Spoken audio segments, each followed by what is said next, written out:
Guys welcome to my channel. तो आपण माने मो वीडियो को शेष जाए देखंतु भल लगे लाइक एंड शेयर सब्सक्राइब निश्चित कर देबे। मु आज किछि खिचड़ी बनैछि तो आपण वीडियो को शेष जाए देखंतु। तो गैस रे प्रेशर बसै देछि तो प्रेशर रे किछि तेल गरम हेई गलानी सेथरे किछि हेंगु मु ऐड कर देछि। हेंगु पके सला परे आपण माने जीरा पके परिबे। जीरा फुटी सासिला परे एथिरे किछि कंचा लंका पके परिबे। मझे कंचा लंका पके परली तो किछि कटा पियाज मधे पके दियंतु ताको भलो भाबे गोळी दियंतु। भलो भाबे गोळी साला परे मु किछि अदा रसुण छेचिकी रखितिली ताको सेथिरे मु ऐड कर दउची। भलो भाबे गोळी दियंतु। किछि कटा पियाज कटा टमाटो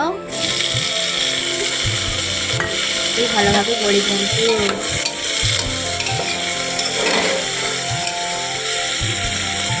ताबरे सेथिरे हळदी गुंड मर्च गुंड ताबरे गरम मसला पके भलो भाबे गोळी दियंतु। स्वाद अनुसार लूण भी मध्य पकई दियंतु। किछि आलू काटी तो आपण चाहे तो अन्य किछि पनीपरिबा पकई पारिबे तो मु एथिरे आलू ही ऐड करछि।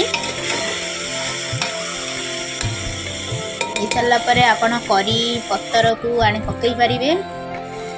मु आगुरु भिजेई रखिथिली मुग चाउल। मुग ग्लास आ चाउल ग्लासटे तो मुझे आगुर भिजेकी रखी भल भाव गोली दिंतु। तो आपण पानी माप अनुसार नहीं पारिबे जेहेतु ग्लासटे मुग ग्लासटे चाउल जेहेतु से 6 ग्लास पानी आपण एथिरे पकई पारिबे।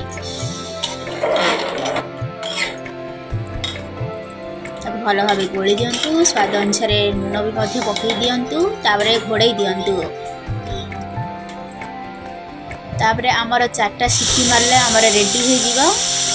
तो मैं आगुरु किछि काटिकी रखिथिली रसुण आ करी पत्तर तो भल भाबे फुटई दियंतु। फुटई किरी खिचड़ी रे हमें ताको पकेइबा।